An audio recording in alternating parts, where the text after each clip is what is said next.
Ngobrol apa sama si Pawat? Itu tadi aku nanya sama dia, Pawat, kamu tahu nggak Rahong itu di mana kata? Terus Kata dia tahu. Lanjut. Emang kamu udah pernah kesana? Udah. Sama siapa? Sama kamu kata gitu aja. Romantis banget ya. Rasul. Sampai. Ya yang bener. di mana, Dak? Biasa. Asta. Aja mau salim kan? Oh iya. Astagfirullah. Punten bang, Mangga manis. lah gitu ah. Ini pada acara nani di dia. Aing ngobrol-ngobrol doang. Senang ngobrol kenaon ya. Eta. Eta Aing ge teu nyaho, ngobrol naon? Teu nyorok. Aduh. Aing karek datang. Aing neangan Bang Ren. Ih, sami atuh. Kangen aing mah. Kamu aing rindu. Astaga. Emang di mana? Hah? Di mana? Di dia bang. Kapan? Aing loba pertanyaan ya mah. Sarua. Iya, Lur. Aku punya pertanyaan. Nah neta. Nih. Kita kan udah belajar nih. Termasuk yang kemarin nih. Kita kan belajar mengasah mata ketiga tuh.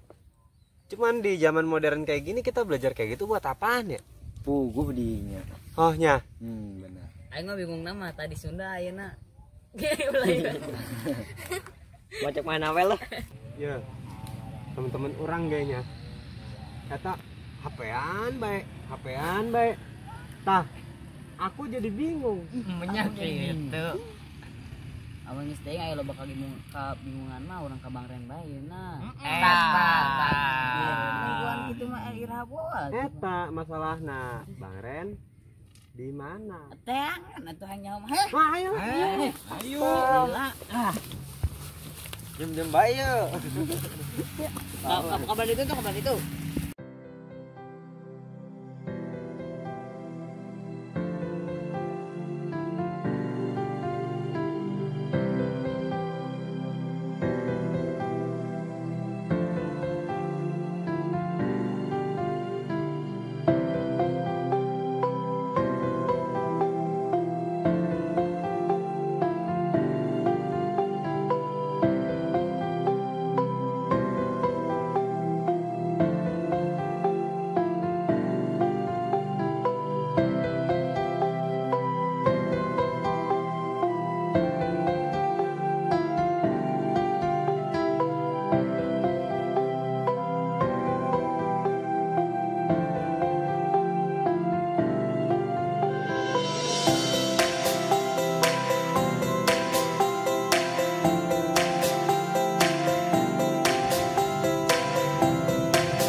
Ngomong-ngomong iya kudu turun tengah udah ya. Jadi aya naon ya budak? Dia. Jadi tadi ada yang bilang rindu, Bang. Ada yang bilang kangen. Tapi ada yang bilang juga pusing, banyak pikiran. David. David Onang tanya gitu. David Oleng. David Oleng. Aju. Cuman ya masing-masing kita itu punya pertanyaan masing-masing. Termasuk aku tadi. Aku sudah sempat ngobrol-ngobrol banyak sama mereka. Di antaranya tuh kan kita udah belajar banyak, Bang. Udah ngikut abang udah lama. Terus kemarin terakhir ngelatih mata ketiga segala tuh, Bang. Nah, aku punya pertanyaan yang masih mengganjal. Di zaman kayak gini di zaman modern yang orang-orang di mana-mana udah serba teknologi, kita belajar itu buat apa, Bang? Oh, ya. Oke. Ya itu pertanyaannya bagus. Tapi sebelum kita mulai menjawab pertanyaan kalian pelan-pelan, nggak ada salahnya ini dinikmati kan pemandangan. Jadi kan aku di sini menyepi, menyendiri dari keramaian kota, dari riuh rendahnya kehidupan kita hari ini yang diliputi COVID, ya, pandemi, di mana-mana orang ngeluh, susah hidupnya, macam-macam lah. Korban berjatuhan, pertanyaan-pertanyaan baru muncul, jawaban-jawaban gak ketemu. Kalau memang COVID ini bagian dari takdir, itu kenapa harus begitu? Kan banyak tuh macam-macam orang nanya ya, kenapa orang-orang yang bahkan hidupnya sembarangan kok malah selamat? Yang hidupnya sehat walafiat gitu, menjaga kebugaran fisiknya, malah kena juga. Itu perlu dijawab juga itu. Nah, melihat pemandangan kayak gini kan mengobati luka lara, kepelikan hidup, kepenatan. Mungkin di usia kalian segini belum terasa tuh. Tapi yang udah mulai melanjak dewasa, yang udah mulai SMA, kalian kan udah SMA nih bertiga ya. Rama udah kerja, Lukman udah kerja, Dewi masih SMP. Mungkin udah mulai terasa tuh yang namanya beban-beban hidup, impitan-impitan masalah. Kadang-kadang masalah orang tua, anak ikut-ikutan ngerasain. Padahal nggak kepingin. Masalah-masalahmu orang tua yang keseret. Nah, pertanyaan-pertanyaan gitu perlu dijawab juga, sama dengan pertanyaan kalian tentang pentingnya mata ketiga itu kita pelajari di zaman kayak gini itu apa, manfaatnya apa sih kan gitu. Emang manfaatnya bisa jalan tanpa melihat dengan mata indera gitu? Nggak cuma itu doang, man ya, Nik. Iya. Banyak manfaatnya. Nah, manfaat itu akan kita beber satu-satu. Mungkin boleh ngerokok dulu biar nggak terlalu tegang. Iya, Bang. Kopinya lagi di jalan, ntar. Benar. Nah, Tasirinya. Arama, ayangnya.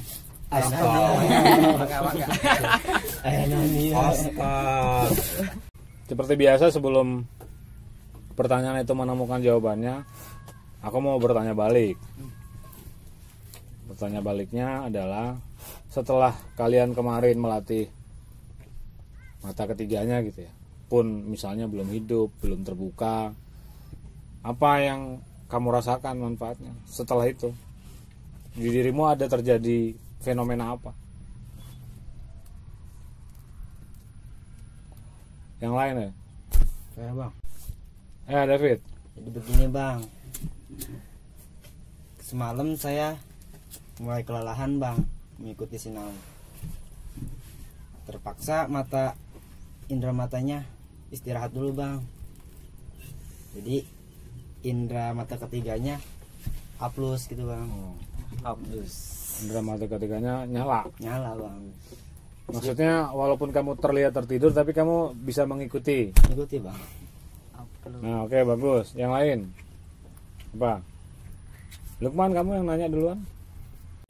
Kalau aku sih, Bang, jadi nggak tahu ya bener apa enggak, tapi aku jadi kayak misalnya Barok mikir apa terus sampai gitu ke aku, padahal dia nggak ngomong. Terus aku jadi teman ngobrolnya dia, jadi lebih nyambung kalau ngobrol sama orang gitu sih, Bang. Oke, bagus. Siapa lagi ya? Aku, Bang. Nah, Rama. Jadi begini, Bang, manfaat dari latihan mata ketiga yang kemarin itu aku seperti merasakan kepekaan yang meningkat dalam diriku. Arti kata aku peka dalam misalkan ada orang yang bersedih, ada yang orang kelaparan, ada yang orang butuh bantuan. Aku peka akan hal-hal itu gitu, Bang.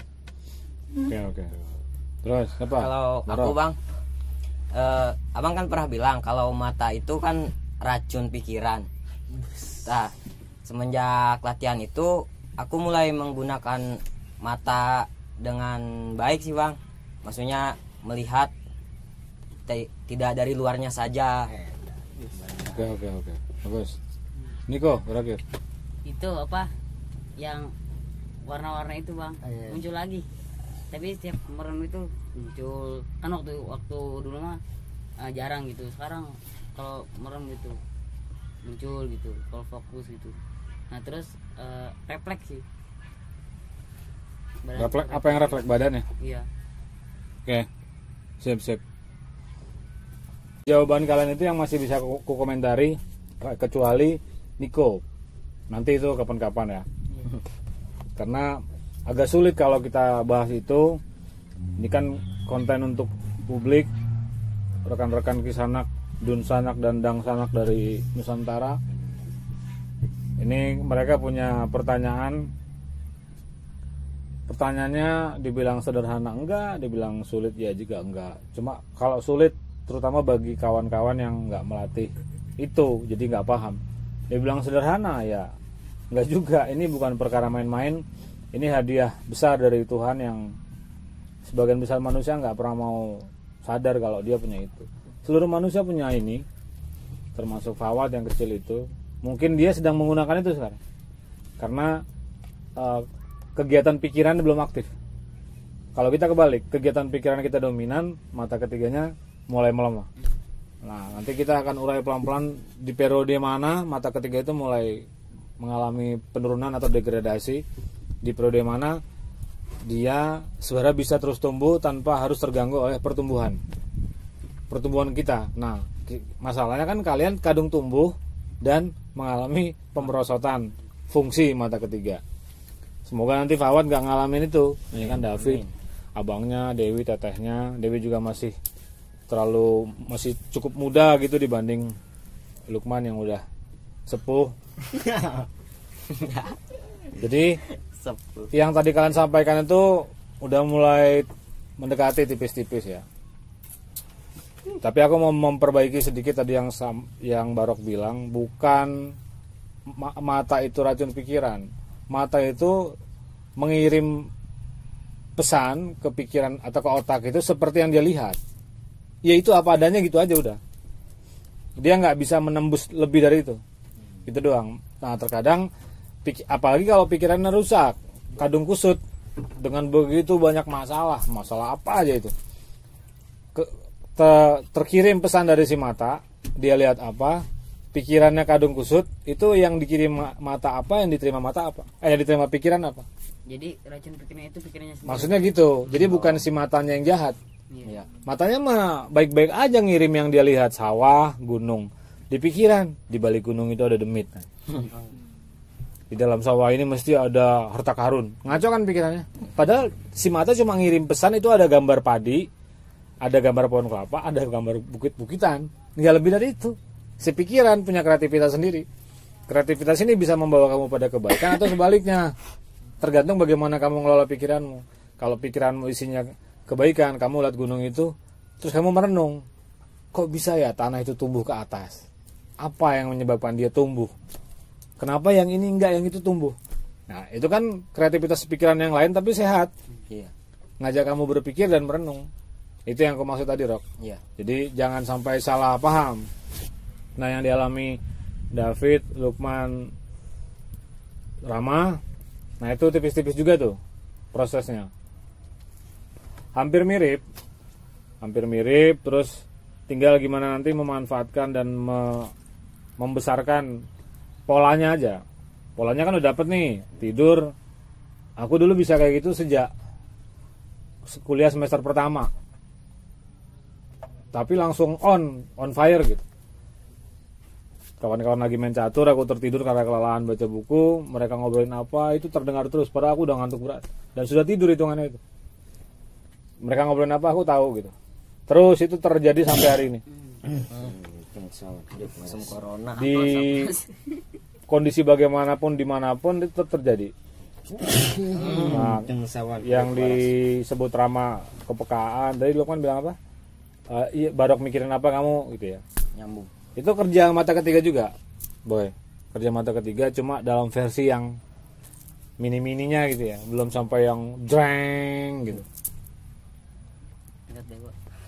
Jadi kan semesta ini saudara Dibilang saudara tua boleh, saudara muda juga boleh. Tapi memang secara urut-urutan dia dulu, bukan kita dulu. Jadi kalau mau jujur ya dia saudara tua kita. Artinya dia menyimpan begitu banyak informasi, rekaman-rekaman pengetahuan dari masa lalu atau yang akan datang. Masa lalu itu kan berarti yang sudah terjadi, masa datang yang akan terjadi berangkat dari sini. Nah kita bisa dapat informasi itu gamblang, sebagaimana yang dia kirim tanpa teredit gitu. Jadi nggak ada editing dari alam semesta. Kira-kira bisa ngikutin nggak, Fit? Bisa. Jadi saudara tua kita ini, Ibu Bumi, Bapak Langit gitu, Bapak Langit, Ibu Bumi, itu punya kebijaksanaan yang membantu manusia tumbuh. Dengan cara apa? Kalau dia mau, ini padi nggak usah tumbuh nih. Mau ditanam dengan cara apapun, nggak akan ditumbuhin sama dia.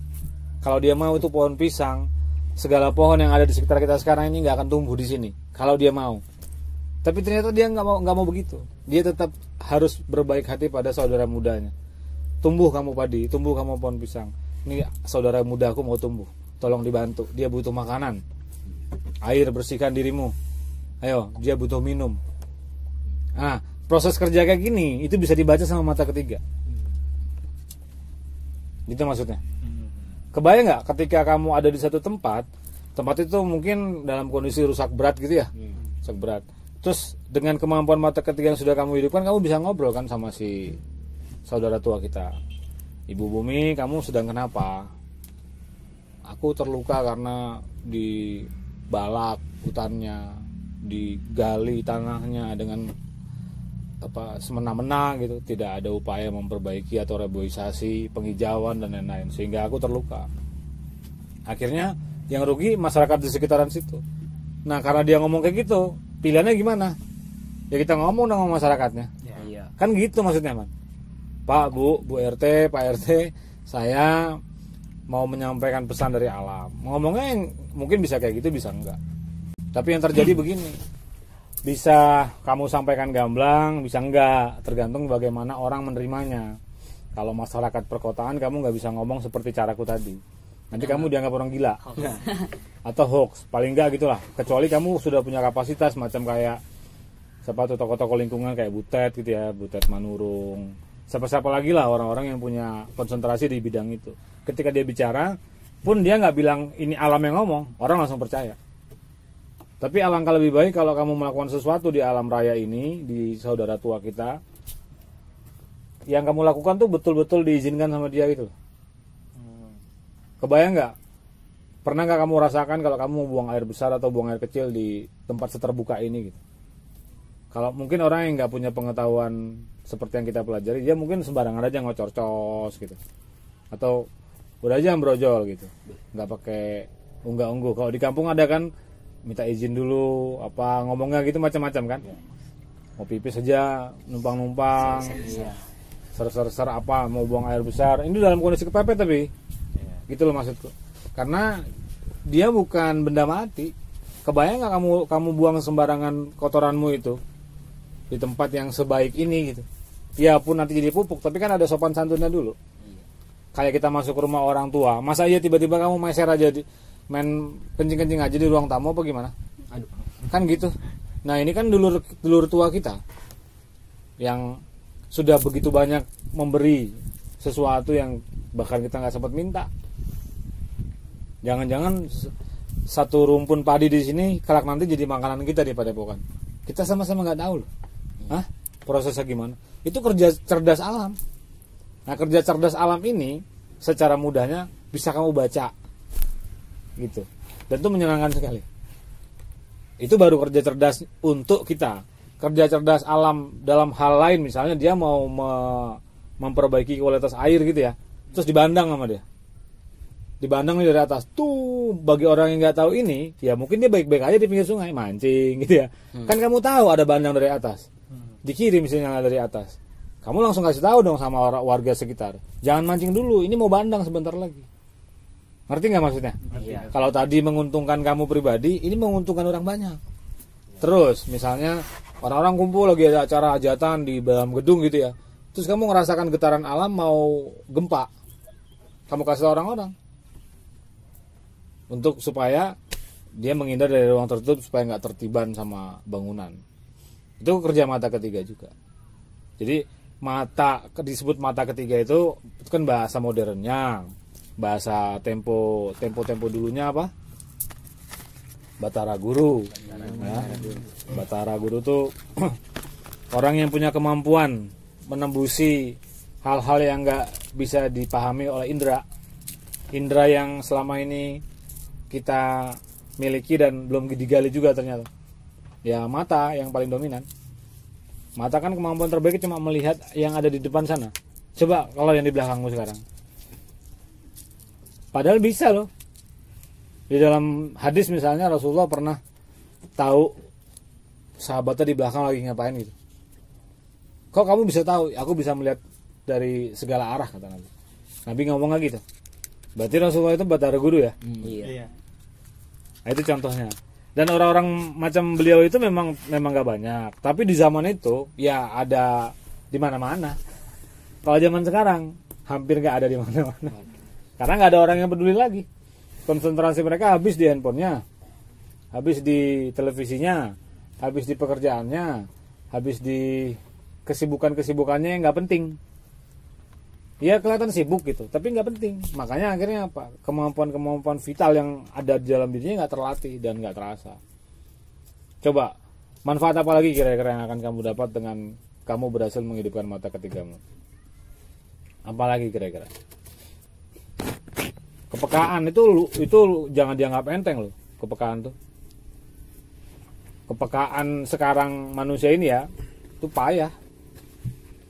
Jangan peka di fisik gitu, peka di pikiran enggak, peka di perasaan enggak. Ingat kan kemarin ada yang ngerasain katanya ternyata dengan menutup mata, indera perasa di telapak kaki jadi hidup, indera rasanya itu hidup. Kebayang kalau kamu itu latih bolak-balik, jadi kayak apa itu? Jadi kemampuan kamu berhasil menghidupkan mata ketiga itu bukan untuk jadi orang sakti. Iya dulu sih disebutnya orang kayak gini sakti banget. Gimana nggak sakti? Bandang turun dari atas dia tahu. Orangnya mah duduk di sini. Wih bandang nih, terus dia pulang, dia kasih tahu orang-orang. Kan sakti tuh orang kayak gitu. Hah? Kelihatannya kan? Padahal nggak, dia bicara sama alam. Alam yang bicara sama dia. Antara itu aja. Kamu ngobrol sama alam dijawab, alam ngomong sama kamu dijawab. Dijawabnya gimana? Ya nggak tahu, nggak bisa dijelasin. Nggak seperti kamu nanya ke aku terus aku jawab pakai caraku ini.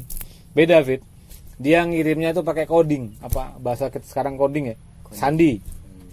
Kode gitu. Kode itu langsung terbaca kamu, walaupun rumit ya. Rumit karena itu bahasa semesta. Bahasa purbanya makhluk. Kalau bahasa manusia kan ini pakai abjad huruf ya, aksara gitu. Alam nggak butuh itu. Biasanya alam menggunakannya tanda. Biasanya gitu. Contoh misalnya migrasi burung tuh kalau kamu pernah lihat burung migrasi yang begini nih itu kan nggak tanggung-tanggung, migrasinya bisa ratusan kilo loh, ribuan kilometer, tapi kepergian mereka ke satu tempat dan kepulangan ke satu tempat tuh menandai musim kawin, musim tanam, musim panen. Tuh tanda tuh. Atau cuaca ya, kalau yang anak nelayan bisa paham ini. Kalau di laut kamu lihat, kamu ngerasa angin aja gitu, angin kayak gini ini maksudnya apa, terus di bawah ada ikan berapa banyak di laut itu. Padahal kalau kamu yang pernah ke laut kan ya ngeliat laut ya udah air doang kan. Iya. Aku pernah membuktikan sendiri. Selain aku yang membuktikan, aku belajar sama para nelayannya. Dari sekian banyak air yang menghampar itu dia tahu di mana kapalnya biasa parkir. Coba tuh. Bukan di mana dia akan mencari ikan. Aku tanya, "Pak, mau parkir kapal?" "Iya, di mana?" "Saya biasanya di situ." "Saya biasanya di situ." Ini kan laut luas. Kok dia bisa tunjuk saya biasanya di situ tuh gimana? Kalau kita bilang kita biasanya duduk di sini ketahuan ya, ada gubuk ya penandanya gitu. Betul. Ada kolam. Dan enggak, ini laut menghampar luas, enggak ada tepi kecuali di batas cakrawala. Terus dia bisa bilang, "Saya bisa parkir ngelempar jangkar di situ, Mas." Gitu. Pakai patok. Yang bikin dia yakin itu tempat dia biasa apa? Tapi memang dia bisa di situ katanya bertahun-tahun sejak zaman dia melaut. Dan dia tahu ikan yang paling banyak tuh di jam keberapa. Dari mulai dia lempar jangkar gitu, nanti dia akan menyebar sebelum dia ngelempar jangkar, dia ngelempar jala dulu 2 mil di tempat tertentu, Jala itu kapan ditariknya? Dia tahu. Setelah jala itu penuh dengan ikan. Apa dia nyelam dulu? Enggak, dia di situ aja ngobrol sama aku. Oh, udah penuh nih, Mas. Tarik. Ngeng, ikan semua. Tahu dari mana dia itu penuh? Kan nggak beda dengan masyarakat di barat yang menggunakan teknologi untuk membuat mata ketiganya hilang. Nah, ini lanjutan dari obrolan kita yang kemarin di Salak ya. Orang barat itu sebenarnya kepingin gitu ya, kayak kita, kepingin banget. Cuma karena fasilitas kehidupannya nggak memadai, jadi ada yang seperti ada yang hilang dari kehidupannya gitu. Jadi itu akhirnya mereka membuat alat bantu. Alat bantunya apa? Ya namanya teknologi. Untuk mencari, untuk menandai arah misalnya gitu ya, mereka bikin apa? Kompas. Di Riau, di Pekanbaru ya, terutama aku lupa nama daerahnya. Itu ada kompas yang usianya 30.000 tahun yang lalu. Padahal kompas modern itu baru dipakai abad ke-16. Kamu bisa hitung sendiri. Manusia model apa yang bikin kompas itu? Dan kompasnya gede sekali, Bro. Nanti kapan-kapan aku tunjukin fotonya. Bukan seperti kompas yang kita punya kayak gini tuh. Gede banget kompasnya.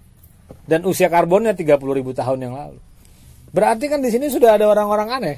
Iya. Jadi kompas itu buat apa? Pertanyaannya. Nah, kalau kamu punya kemampuan itu tanpa menggunakan alat, maksudku gini, kamu berdiri di sini. Sekarang tanpa menggunakan bantuan kompas. Di mana barat sekarang? Sana kan? Barat sana.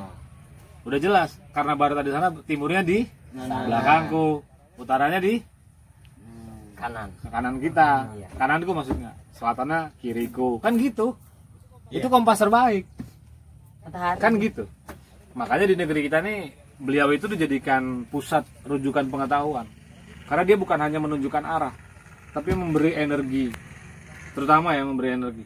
Prosesnya gini, ditambahan aja tambahan pengetahuan. Di sini dia disebutnya sebagai Batara Kala. Ya, matahari itu disebut Batara Kala. Terus nanti dia menghamili istrinya. Disebutnya Dewi Uma. Dewi Uma itu istrinya Batara Kala. Dewi Uma itu siapa? Ini, Ibu Bumi. Dongengnya begitu. Sama orang baru tuh dianggap seperti cerita-cerita nggak jelas. Dipelesetin, jadi kita nggak mau belajar. Dia mengambil ibu bumi pakai apa? Pakai energinya. Tuh cahaya sinarannya itu kan energi semua tuh isinya kan? Iya. Masuk dalam perut bumi, dikandung kan sama ibu bumi, hamil. Jadi Batari Durga. Siapa itu? Itu gunung-gunung berapi itu. Lahar. Menyimpan lahar kan dia? Iya. Hasil perkawinan Batara Kala dengan ibu bumi, Dewi Uma itu lahir yang namanya gunung. Di dalamnya kan ada fasilitas luar biasa yang bernama lahar. Kalau dia meledak, menyebar ke santero wilayah, itu kan jadi subur. Gitu kan? Iya. Jadi nanti kita kapan-kapan ulas juga tuh apa itu matahari di negeri kita. Kenapa kita disebut sebagai negeri matahari atau bangsa matahari? Bukan penyembah matahari, itu salah. Nggak ada orang yang menyembah makhluk. Di negeri kita dari dulu juga nggak ada yang namanya menyembah makhluk. Memuja matahari ya seperti kamu memuja perempuan, kamu memuja laki-laki. Biasa kan itu? Iya. Biasa. Apa ketika kamu memuja perempuan kamu sama dengan menuhankan Tuhan? Menuhankan perempuan kan bukan. Nggak gitu. Hah? Tadi kompas tuh. Sekarang bayangkan kalau nggak ada matahari, maksudnya lagi mendung. Atau malam. Atau lagi di hutan gitu. Kayak kita kemarin. Itu kan kita belum terlalu jauh ke atas ya. Nanti kalau udah sampai di atas, kapan waktu kita misalnya mau ke puncak gunungnya gitu, puncaknya Salak, petunjuk arahnya siapa? Wong mendung semua. Angin. Ah, bisa pakai angin. Atau kamu sadar karena mata ketigamu aktif, kamu langsung tahu itu timur. Kalau mau sholat ke arah barat ini tempatnya, gitu. Gitu loh, ya. Itu manfaat nggak sih? Manfaat dong, ya nggak? Itu kan baru manfaat secara geologis ya. Geografis. Sekarang manfaat yang non geografis gimana misalnya? Contoh, ini yang udah pada gede-gede, Lukman, Rama. Tiba waktu usiamu sampai mau menikah. Keputusan terbaiknya siapa yang menentukan? Diri sendiri. Sebagian besar orang kan enggak. Dipaksa dulu sama orang tuanya. Kehimpit dulu sama beban. Ditanya-tanya dulu sama adiknya, "Bang, kapan nikah, Bang? Aku udah dilamar nih," gitu. terus kekeh bertahan, nanti lo aku belum siap apa gitu. Padahal wayanya sudah. Itu siapa yang membantu membuat keputusan? Itu si mata ketiga tadi. Atau ada hal-hal pelik yang terjadi padamu. Anggaplah itu hal pelik, walaupun kita lagi belajar, apapun itu bukan masalah namanya. Ya. Apapun itu namanya apa? Persoalan. Atau soal, atau lebih tepat disebut sebagai fase hidup. Sehidup. Ya. Percaya nggak percaya, kamu sudah lewati itu. Dulu kamu anggap kok rumit banget hidup ini, ternyata kamu lewati kan? Ya, Kamu sudah di sini sekarang. Jadi berhenti berpikir kayak gitu. Jangan pernah menyiksa atau menzalimi dirimu dengan pikiran. Nah, Apapun yang terjadi, whatever, apapun itu fase doang. Cuma fase. Yang bukan cuma fase itu mau dibilang remeh atau tidak remeh, harus kamu lewati, suka atau tidak. Masalahnya supaya gampang, nggak boleh pakai tidak, harus suka aja, senang. Ya Allah, terima kasih, kamu kok baik banget sih ngasih masalah ini sama aku. Langsung ngomong nggak gitu. Coba kalau kamu nggak kasih ini, aduh aku nggak belajar banyak deh, aku nggak jadi sabar deh, aku nggak jadi kuat deh, gitu. Sebagian besar orang kan nggak. Kalau bisa hidupnya nggak boleh ada masalah. Ya udah, dia aja di Tuhan. Dia aja bikin hidup sendiri, gampang.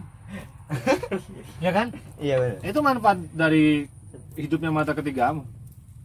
Makanya disebut mata tuh, mata kan melihat segala sesuatu.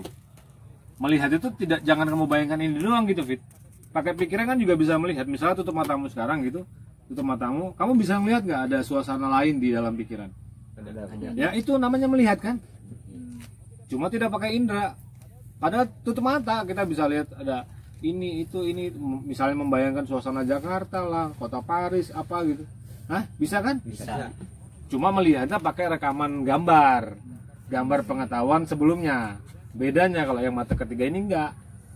Bahkan yang belum pernah kamu tahu sama sekali bisa kamu lihat, man. Itu bedanya tuh. Kalau tadi yang pertama kamu tutup mata, kamu lihat suasana rumahmu. Ini di sini pikiran bisa. Kebiasaannya Umi di mana, biasanya Dewi gimana, itu bisa kelihatan. Yang sekarang kalau mata ketigamu aktif, tanpa bantuan rekaman ingatan atau memori, kamu bisa lihat sesuatu yang bahkan belum pernah kamu kunjungi, belum pernah kamu lihat bentuk wujud tempatnya di daerah mana gitu. Nah, sampai di sini kira-kira ada nggak yang mau bertanya? Aku, Bang. Nah, baru Kan semalam Abang suruh ngelatih mengingat-ingat perjalanan hidup sampai ke Sekarang perjalanan di rahim. Nah, itu kira-kira kalau kita sudah mengingat-ingat kan otomatis pikiran kita kan juga bersih. Apakah itu bisa meningkatkan mata ketiga? iya, satu di antaranya iya, pastilah. Kamu bisa bayangkan kamu ada dalam suasana yang polos-polos gitu. Kita kan sekarang banyak racunnya. Racun dari orang tua, racun dari sekolah, racun dari agama. Jangan salah paham tapi ya, maksudnya racun tuh bukan berarti terus jahat, bukan. Kan ada racun yang baik. Iya. Obatnya dipatok ular kan ularnya panggil lagi, suruh ngisep lagi. Antibodinya kan si ular sendiri. Gitu kalau kita dipatok ular, ularnya panggil lagi. Tempel lagi ke tempat dia gigit. Nanti sembuh. Jadi maksudku racun tuh gitu. Jadi dikembalikan dulu si racunnya jadi antibodinya. Racun agama yang salah kita pahami dari agama apa, kembalikan. Yang kita salah pahami dari pendidikan apa, kembalikan, gitu loh. Jadi kita bukan jadi orang yang senang nyala-nyalain orang atau nyala-nyalain sesuatu. Bisa mengaktifkan sangat. Dan keindahan itu hanya bisa kamu nikmati sendiri. Aku nggak bisa bagi-bagi ya, atau kamu mungkin nggak bisa bagi-bagi juga ke siapa yang belum. Tapi sebaiknya segeralah bisa semua itu ke kalian secepatnya, mumpung masih ada waktu, mumpung kita masih diberi waktu seperti kata Om Ebit, mumpung masih ada kesempatan. Kalau kesempatan sudah menjadi sempit, sehat sudah menjadi sakit, Miskin. muda sudah jadi tua, kaya sudah jadi miskin, hidup sudah menjelang mati. Yang mau kamu lakukan apa lagi? Itu. Ya. Iya. Oke. Siapa lagi? Ada lagi? Aku, Bang. Berarti ketika mata ketiga kita benar-benar bekerja secara optimal, segala macam penyakit yang ada di bumi atau di dalam tubuh kita, berarti bisa juga dong obatnya itu kita temukan di alam. Oh iya, sangat. Dekat Di alam atau di dalam diri kita sendiri. Sebagian besar manusia itu penyakitnya bukan dari luar kok, dari dalam. Dari dalam tuh maksudnya pertama ya dari pikiran dan rasanya. Coba aja mulai dari sekarang, tapi jangan, ini buat latihan doang ya. Sekali waktu kamu benci sama orang itu, gedein bencinya, itu mesti napas kamu tersesak, dada kamu sempit gitu loh. Muncul kecewanya, patah hatinya, harapannya patah, macam-macam. Sad boy.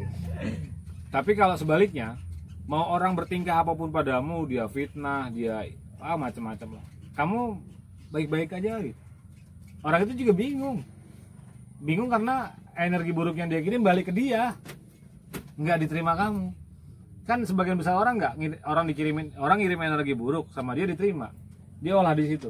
Yang apes kan dia. Iya. Yang enak mah yang ngirim. Ya nggak Fit? Iya. Sia fitnah Barok nih, Barok di fitnah sia fitnah Barok ganteng gitu. Padahal kan enggak. Diterima sama dia. Kan yang rugi dia itu. Kan sia habis ngefitnah bebas ngapain aja.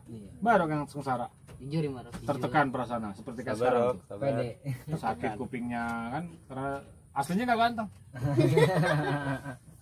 Nah, itu benar banget. Mau bagaimana harus diterima, Rok. Jadi obatnya dari dalam diri, bahkan nggak dicari di alam, Ram. Oke. Kita yang itu ingat film apa kemarin? Razor itu ya, Ninja Assassin atau Ong Bak tuh, yang dia memperbaiki dirinya sendiri yang tulangnya bahkan sudah patah. Memang itu salah satu faedahnya, bisa mengaktifkan mata ketiga di dalam diri.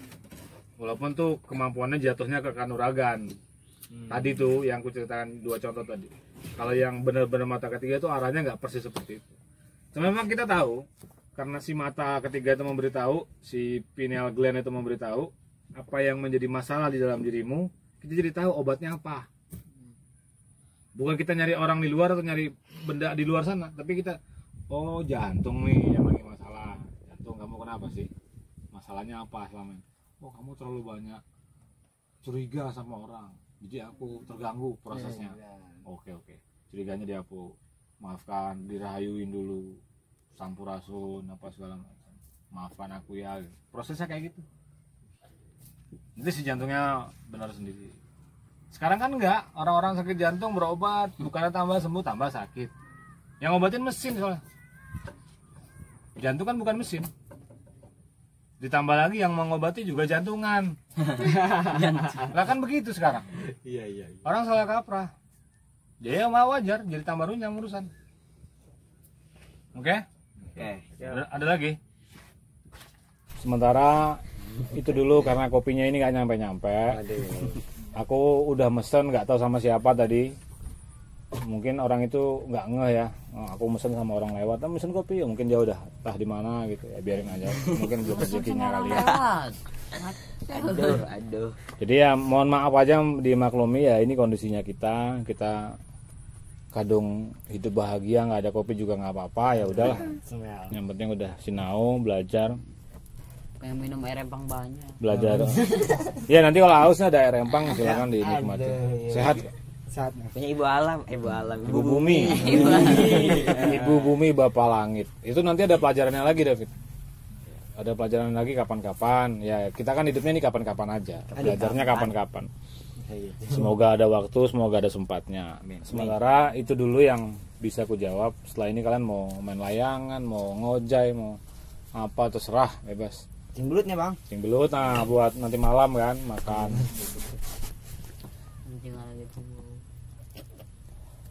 Jadi pemirsa sekalian di sana, dun sana dan dang sana yang kami cintai. Demikian dulu yang bisa kami bagi-bagi. Mungkin lain waktu kita bahas hal-hal yang lebih subtil, lebih mendalam. Ini karena keterbatasan waktu, hari sudah menjelang sore. Barangkali ada yang mau nitip pertanyaan silahkan, nanti kami bantu jawab. kolom komentar. Kalau salah ya mohon maaf, kalau benar ya syukur alhamdulillah. Kalau komentar di bawah ini. Ya di kolom komentar di bawah ini nih. Jadi silakan dijawab bareng-bareng. Mana bang? Oh, kolong, itu masuk kolong. Kolom komentar. Jadi inilah kawan-kawan dari Padepokan Katulis 2 berikut dengan bintang tamu Dewi Hasanah dari Sinagakure. Ini dulu teman SD-nya Naruto dia. Sudah dulu. Terima kasih. Matur nuwun sangat. Rahayu.